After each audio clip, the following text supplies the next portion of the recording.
Voltamos a conversar com o médico veterinário Maurício Aquino, que desenvolve uma dissertação de mestrado sobre o uso do caracol africano para a fabricação de remédios e alimentos.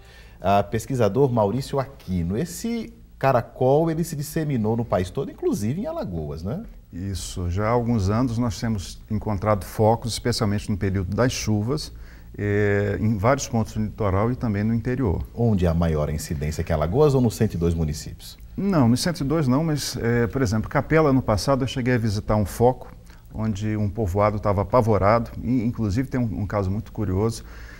Numa dessas propriedades que nós paramos, o proprietário disse que o filho dele não visitava mais o pai nos fins de semana com medo de contrair doenças. Caracol. Quer dizer, gerou um pânico, não é? E isso só num dos locais que nós visitamos, imagina no resto.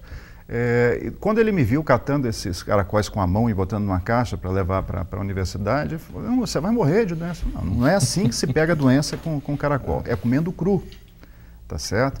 Então pode ficar tranquilo, esses animais só pode recolher das bananeiras, do seu quintal, Mas esse é o africano ou era um outro tipo de caracol? O africano.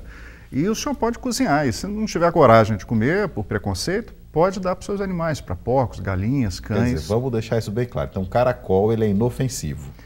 A priori, né, pode comer desde que cozido. Exatamente. Certo, tá? Bem cozido. Porque como eu falei da questão das doenças de outros animais, o boi transmite doenças, o porco, o cabrito. Agora, a gente desenvolve ao longo das décadas o costume de preparar esses animais para que não se contraia determinadas doenças. Perfeito, né? Cozimento. Todo mundo sabe desde pequeno, que os pais já falaram, que carne de porco tem que ser muito bem cozida. Né? E ainda hoje no Brasil morrem 100 pessoas por ano devido à ingestão de carne de porco. Contaminada, tá? Não é? Contaminada. Então qualquer doença, qualquer animal, aliás, qualquer carne que você vai consumir tem que ter os padrões higiênico-sanitários necessários para evitar a aquisição de qualquer enfermidade. Perfeito. Agora, todo caracol é comestível ou não? Tem alguma espécie que não pode comer? Olha, a maioria dos caracóis são comestíveis. Agora, no Brasil, você não pode porque são animais silvestres. Perfeito. Né? Então, a gente está recomendando comer uma espécie exótica, né, que é o Eryx aspersa, que tem poucos criadores, e principalmente o africano, que virou uma praga. Como é que o senhor se interessou pela pesquisa com fármaco? Como é que começa esse estudo? O senhor já criava o caracol na década de 80, para alimento. Eu fui presidente da primeira Associação de Criadores do Brasil no Rio de Janeiro. Meu interesse na época era econômico, né, porque me disseram que dava dinheiro. Então eu entrei nisso de cabeça e nesta época mesmo, além da associação que eu presidia, eu também desenvolvia pesquisas. E nós chegamos a descobrir uma doença parasitária causada por um protozoário que estava causando grande mortalidade e essa doença, por exemplo, não tinha sido descrita nem na França ainda.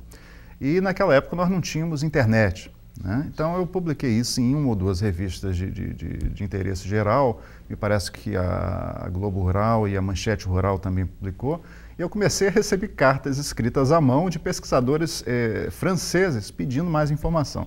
Então é interessante hoje a gente falar isso, porque hoje pela internet ninguém imagina carta à mão escrita da França para cá. Né? Verdade. Então eu me interessei muito pela criação de caracóis por razões econômicas. E é difícil você começar a criá-los e não se apaixonar por esse animal.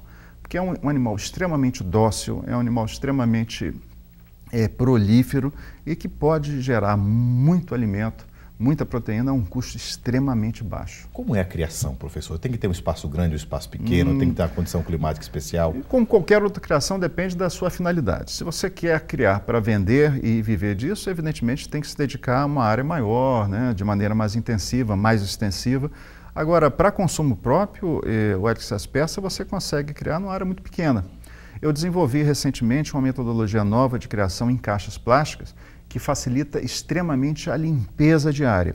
E com isso ele permite aumentar o número de animais por metro quadrado, né? E com isso criar caracóis numa área muito pequena. Sem falar que essas caixas você pode ir empilhando e com isso aproveitando melhor seu espaço. Numa caixa de que tamanho coloco quantos caracóis dentro? Eles conseguem conviver com Eu tenho utilizado, porque nós não temos uma caixa ainda apropriada para a criação de caracóis. Eu tenho usado muito essas bacias plásticas de 18, 20 litros. Né? E numa caixa dessa você pode colocar de 80 a 100 animais. Quanto tempo eles vivem lá, professor, até estarem a ponto de serem de ovo até abate de 3 a 4 meses. 3 a 4 meses. É um ciclo curto, né? É curto porque você alimenta hoje com rações de boa qualidade. Então, o alimento, como é que a gente alimenta alimenta o caracol? Além dos vegetais que eles gostam muito, o pepino, de chuchu e outros vegetais, especialmente o uso de rações que nós estamos utilizando atualmente, a ração de codorna, que é a que mais se aproxima do que ele normalmente precisa de nutrientes. Mas ele se cria na caixa, mesmo tem que soltar no chão, ele tem que ter contato com a terra? O ciclo em caixas, intensivo em caixas, se realiza inteiramente dentro de caixas plásticas. Não precisa ter um em momento algum terra ele precisa ir para a terra. Com terra, com planta? Não. Interessante. Então, esse estudo, voltando ao estudo, o senhor hoje estuda a questão de como o caracol pode ser usado para fabricar remédio, fármaco, como é que é isso? Essa questão da proibição da criação do caracol africano no Brasil pelo IBAMA foi muito drástica, né? E eu defendo o uso do caracol não só para alimentação, mas especialmente também as suas propriedades farmacológicas para a produção de medicamentos, tá certo? Veja bem, o homem está no planeta há 4 milhões de anos, né, aproximadamente. O caracol já está há 150, tá aí sobrevivendo, apesar de todas as dificuldades. Por quê? Ele não tem um sistema imunológico muito desenvolvido como o nosso. Tá? Então, ele só se protege de bactérias, de vírus, de duas formas. Um é fazendo fagocitose desses micro-organismos. A fagocitose seria? É quando as próprias células do animal comem os invasores, no caso as bactérias. Ou se protegendo das doenças através do muco que ele produz em sua pele. Tá? Então, esse muco... é a secreção, essa secreção que ele produz pelo corpo todo, que mantém ele com essa pele úmida, que produz aquele rastro no chão, que as pessoas dizem, passou um caracol, né? Então, este muco, que protege esse animal contra doenças há 150 milhões de anos, evidentemente tem que ter propriedades medicinais interessantes.